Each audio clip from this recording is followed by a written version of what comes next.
जय हिंद प्यारे साथियों, मैं सुशील एक बार फिर से आप सभी का अपने यूट्यूब प्लेटफॉर्म टीचिंग विद सुशील में आपका स्वागत करता हूं। आई होप आप लोग स्वस्थ होंगे, मस्त होंगे, अच्छे होंगे और अपनी पढ़ाई को बेहतर तरीके से आगे बढ़ा रहे होंगे। तो आप लोगों ने जैसे थंबनेल पे देखा होगा कि बिना सीटेट की शिक्षक भर्ती, बिहार में शिक्षक बनने का मौका। तो ये सही है, आप लोग देख रहे होंगे कि अभी नोटिफिकेशन आ चुका है कि Bihar special education special teacher की मतलब वैकेंसी आ चुकी है जो, ठीक है। तो उसके बारे में, उसमें क्या है, आपको सीटेट की आवश्यकता नहीं। जो भी भाई बहन सीटेट पास नहीं है वो बिंदास आप बिहार में शिक्षक बन सकते हैं। और इसमें क्या क्या क्वालिफिकेशन है इसके बारे में हम लोग देखेंगे। और उसका ऑफिशियल नोटिस भी आ गया, उसका डेट भी आ गया है। तो उसके बारे में हम लोग आज देख लेते हैं पूरा डिटेल। और आप लोग निडर होकर के बिना सीटेट के आप अपनी तैयारी को बेहतर तरीके से आगे बढ़ाइए और बिहार में शिक्षक बनने की कोशिश करिए। चलिए, और उसके बारे में जैसा कि हम लोग उसके बारे में देख लेते हैं। और उसका नोटिस क्या आया है, देखिए आ गया है इसका, बिहार लोक सेवा आयोग। यानी कि यहाँ से 1 से लेकर के 5 तक के लिए 5,000, 1 से लेकर के 5 तक के लिए 5,555, सॉरी 5,534 पद है भाई। देखिएगा, 1 से 5 वर्ग के लिए अध्यापकों के लिए कुल पद कितने हैं, 5,534 पद हैं, ठीक है। और आगे 6 से 8 तक के लिए, 6 से 8 तक के लिए क्या क्या है, देखिए। और 6 से 8 के विशेष विद्यालय अध्यापकों के लिए कुल पद कितना है, 1,745 पद है। तो टोटल मिलाकर के टोटल कुल आपके पद आ चुके हैं 7,000 प्लस पद हैं, ठीक है। तो टोटल आपको 7,000 प्लस पद हैं। तो यहाँ पे आपको सीटेट की कोई आवश्यकता नहीं है। तो इसका एजुकेशन क्वालिफिकेशन आपका क्या होना चाहिए, बी एस टेट पास होना चाहिए। आपको क्या होना चाहिए, जो बी एस टेट होता है उसको पास होना चाहिए, ठीक है। B S TET, B S TET,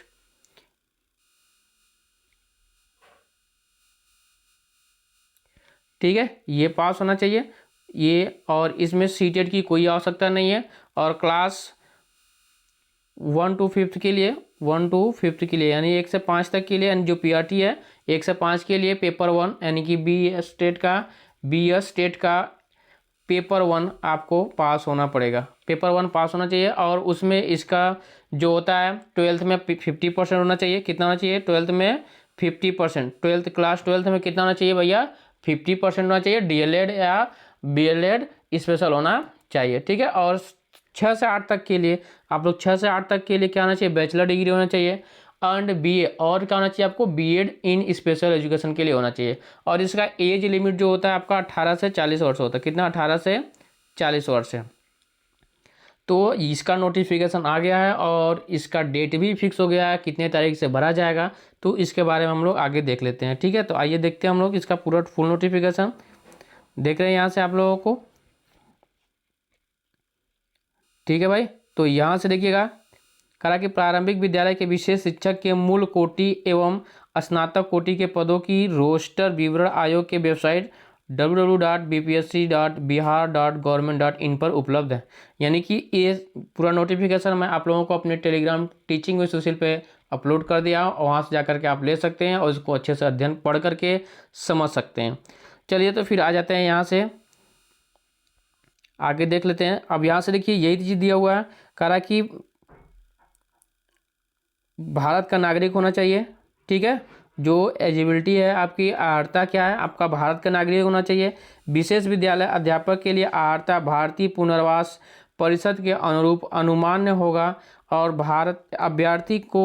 अभ्यर्थी को आवेदन करते समय भारतीय पुनर्वास परिषद आरसीआई द्वारा प्रदत्त वैध नंबर एवं एतत् संबंधी प्रमाण संलग्न करना अनिवार्य होगा, ठीक है। तो आपको ये होना चाहिए। और तीसरा क्या करा कि बिहार विशेष विद्यालय अध्यापक पात्रता परीक्षा 2023 में उत्तीर्ण हो यथा, यानी कि आपको 1 से 5 तक के लिए बी एस टेट पेपर 1 पास होना चाहिए। और 6 से 8 के लिए आपको बी एस टेट पेपर 2 पास होना चाहिए।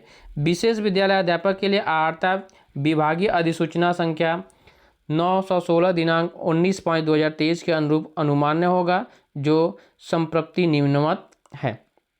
अब देखिए शैक्षिक योग्यता क्या है भाई, शैक्षिक योग्यता करा कि 1 से 5 के लिए, 1 से 5 के लिए शैक्षिक योग्यता क्या करा है, इसको देखिएगा थोड़ा सा और बड़ा करते हैं।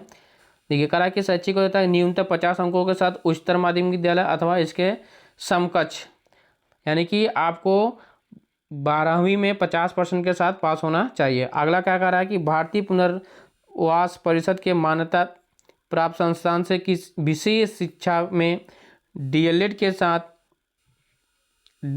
साथ भारतीय पुनर्वास परिषद का वैध सीआरआर नंबर आधारित या भारतीय पुनर्वास परिषद के समानता प्राप्त संस्थान से विशेष शिक्षा डीएलएड सर्टिफिकेट डिप्लोमा जो विशेष शिक्षा में डीएलएड के समकक्ष हो, इसके साथ भारतीय पुनर्वास परिषद वैध सीआर नंबर आधारित हो, और अंतर दिव्यांगता क्षेत्र में 6 माह का अध्यापन प्रशिक्षण हो। तो ये आपको शैक्षिक योग्यता 1 से लेकर के 5 तक था। उसी तरह 6 से 8 वाले में भी है, वर्ग 6 से 8 वाले में भी है। इसमें क्या कह रहा है कि न्यूनतम 50 अंकों के साथ किसी भी मान्यता प्राप्त विश्वविद्यालय से स्नातक उपाधि हो, यानी कि आपको बैचलर डिग्री होना चाहिए, जैसा कि मैंने स्टार्टिंग में ही बता दिया। और उसके बाद एवं भारतीय पुनर्वास परिषद से मान्यता प्राप्त संस्थान से विशेष शिक्षा में बीएड के साथ भारतीय पुनर्वास परिषद की वैध सीआरआर नंबर आधारित हो, या बीएड के साथ भारतीय पुनर्वास परिषद की मान्यता प्राप्त संस्था से सर्टिफिकेट डिप्लोमा जो विशेष शिक्षा में बीएड के समकक्ष हो एवं भारतीय पुनर्वास परिषद के वैध सीआरआर नंबर पर आधारित हो। तो ये है आपका शैक्षणिक योग्यता हो गया, यहाँ से हो देख लीजिएगा आप लोग, ठीक है। और उसके बाद आ जाते हैं आगे,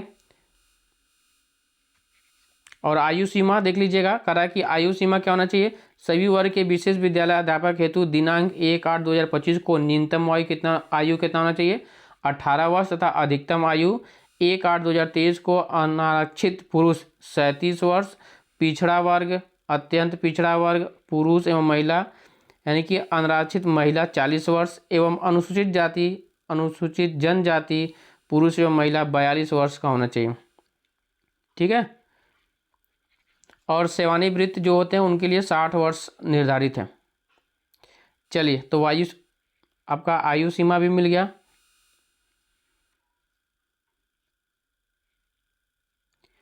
अब इसके बाद आ जाते हैं और देख लेते हैं क्या भाई इसमें छूट का प्रावधान है, आप लोग उसको देख लीजिएगा। अब आ जाते हैं लिखित परीक्षा के लिए परीक्षा संरचना एवं पाठ्यक्रम।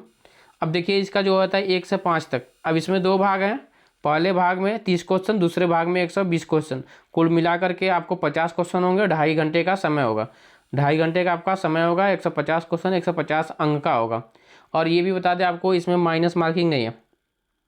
अब देखिए प्राथमिक विद्यालय वर्ग 1 से 5 के लिए क्या क्या होना चाहिए, अब यहाँ से देख लीजिएगा, थोड़ा सा इसको और बड़ा कर देते हैं।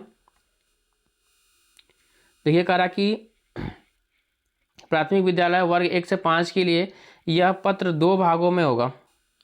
ये 2 भागों में है, भाग 1 भाग 2 आप सभी लोग जानते हैं। भाग 1 में भाषा अर्हता के लिए अंग्रेजी एवं हिंदी उर्दू बांग्ला भाषा का व्यवहारिक ज्ञान होना चाहिए। अंग्रेजी तो अनिवार्य है और हिंदी उर्दू और बांग्ला में से किसी एक में आपका होना चाहिए। इस भाग में अर्हता अंक कम से कम 30% अनिवार्य होगा, यानी कि जो भाग 1 है उसमें 30% अंक आपका आना चाहिए, ठीक है। चलिए, यदि 30% से कम है तो आपकी कॉपी आगे नहीं चेक हो पाएगी। और दूसरे भाग में क्या होगा, दूसरे भाग का भी जो सिलेबस दिया है, देखिए आपको अभी बीपीएससी टीआरई 4 की जिस तरह हम लोग तैयारी कर रहे हैं, और अब मैं आप लोगों से बताना चाहता हूं कि यदि आप लोग बीपीएससी 4 की तैयारी कर रहे हैं, टीआरई 4 की तैयारी कर रहे हैं, तो हम लोग एक श्रृंखला चल रही है इसी चैनल पर, आपको बीपीएससी का एनसीईआरटी सार संग्रह जो महेश वड़वाल की है पूरी बुक पढ़ने की श्रृंखला चल रही है, और उसको डेली का डेली हम लोग पढ़ रहे हैं। और आप लोग भी पढ़िए, जुड़िए और अच्छे से मेहनत करिए ताकि आपको सफलता मिले और अपनी तैयारी को और बेहतर बनाइए। तो सिलेबस लगभग सेम है। अब वही चीज़ है, सामान्य अध्ययन के लिए प्राथमिक गणित, मानसिक क्षमता परीक्षण, सामान्य जागरूकता, सामान्य विज्ञान, सामाजिक विज्ञान, भारतीय राष्ट्रीय आंदोलन, भूगोल और पर्यावरण शामिल हो। तो यानी कि सब कुछ क्या सिलेबस लगभग सेम है, आपका पूरा सिलेबस है यही एनसीईआरटी एससीईआरटी के। देखिए इसमें कहा है कि उपरोक्त विषय पत्रों का पाठ्यक्रम एसईआरटी और एनसीईआरटी से संबंधित होंगे, यानी कि सब पूरा एनसीईआरटी एससीईआरटी से ही हो रहा है। यानी कि आपको बीपीएससी टीआरई 4 टीआरई 3 टीआरई 2 यानी कि अभी जो पहले एग्ज़ाम हुआ है सेम उसी पर आधारित एग्ज़ाम भी होगा।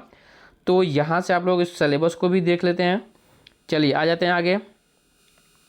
और उसी तरह दूसरे भाग में भी है, वर्ग मध्य विद्यालय में है, यानी 6 से 8 वाले में भी है। इसमें भी 2 भाग होंगे। पहले भाग में करा कि ये 3 भाग में होगा। ये आपका जो होगा 6 से 8 तक के लिए कितने भाग होंगे? 3 भाग। पहला भाग 30 क्वेश्चन का होगा, दूसरा 40 एवं तीसरा भाग जो होगा 80 क्वेश्चन का होगा। ठीक है, कुल मिलाकर के 2.5 घंटे होंगे, 150 क्वेश्चन होंगे और 150 नंबर के होंगे। ठीक, चलिए। और इसमें आहर्ता यानी कि जो 30 नंबर का है वो आहर्ता है, पास मार्किंग है। दूसरा जो 40 नंबर का होगा समान अध्ययन होगा। और तीसरा आपका सब्जेक्ट से होगा, जिस सब्जेक्ट से आपने बीएड किया हुआ है। चलिए आ जाते हैं यहाँ पे। तो आप लोग इसको समझ लिए होंगे। चलिए और आगे देखते हैं। कह रहा है कि आहर्ता भाग 1 क्वालिफाइंग होगा। जो यानी कि भाग 1 होगा वो केवल आपका क्या होगा? क्वालिफाइंग होगा। उसमें बस आपको पास करना है और उसका अंक नहीं जुड़ेगा।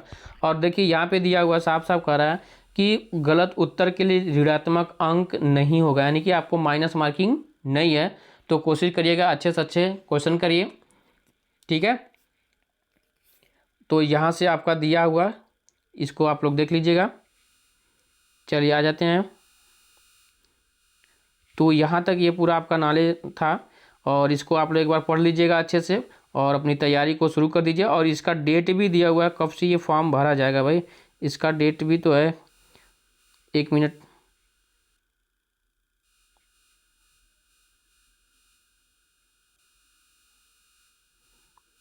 और इसका डेट भी दे दिया गया है कि कब से फॉर्म भरा जाएगा और कब तक भरा जाएगा। हाँ देखिए यहाँ पे दिया हुआ है ऑनलाइन आवेदन प्रारंभ करने की तिथि। और ये इसका डेट भी एकदम फिक्स हो गया कि इतने तारीख से फॉर्म भरा जाएगा। तो 2/7/2025 यानी कि 2 जुलाई से ये फॉर्म भरा जाएगा और 28 जुलाई तक ये फॉर्म भरा जाएगा। यानी आपको मिला जुला करके 27 दिन का टाइम है। 27 दिन का आपके पास टाइम रहेगा फॉर्म भरने का। तो आप लोग अपना डॉक्यूमेंट सब कुछ अच्छे से क्लियर कर लीजिएगा और अपनी तैयारी को और अब मजबूत करिए ताकि आप एग्ज़ाम में बैठे तो आपका एग्ज़ाम क्वालिफाई होना चाहिए। तो फिर आज के लिए इतना ही। और आप लोग इसको हम पीडीएफ को टेलीग्राम में अपलोड कर दिए हैं। आप लोग वहाँ से जा कर के इसको अच्छे से पढ़ करके समझ लीजिएगा। ठीक है, तो फिर इतना ही करते हैं। और जाते जाते आप लोगों से विनम्र निवेदन है कि प्लीज़ जो भी भाई इस चैनल पर पहली बार आ रहे हैं प्लीज़ आप लोग चैनल को सब्सक्राइब करिएगा और ऐसे ही जानकारी आपको प्राप्त होती रहेगी। और ऐसे जानकारी प्राप्त होने के लिए बेल आइकन को ऑन कर लीजिएगा। और एक बार फिर से हम बता दें कि हम लोग इस समय एनसीईआरटी महेश बारवाल की जो भी बुक है हर सब्जेक्ट हम लोग 1 लाइनर के रूप में तैयारी कर रहे हैं बीपीएससी के लिए। तो जो भी भाई बहन इस पर पहली बार आ रहे हैं तो आप उससे जोड़ करके अपनी तैयारी को और मजबूत बनाइएगा। ठीक है, और प्रैक्टिस सेट मॉक टेस्ट जरूर करिएगा। ढेर सारा है, आपको बता देंगे कि किससे आपको मॉक टेस्ट लगाना है, प्रैक्टिस सेट करना है ताकि ज़्यादा से ज़्यादा नंबर भी आ जाए, आपका टाइम भी मैनेज हो और अपनी मार्क्स भी बढ़ना चाहिए। मॉक टेस्ट में नंबर भी बढ़े आपका, तो उससे आप लगाइए ताकि आपको ग्रो मिले। तो ठीक है, तो आप अपनी तैयारी को बेहतर करिए। बेस्ट ऑफ लक सभी को। थैंक यू, धन्यवाद। जय हिंद, जय भारत।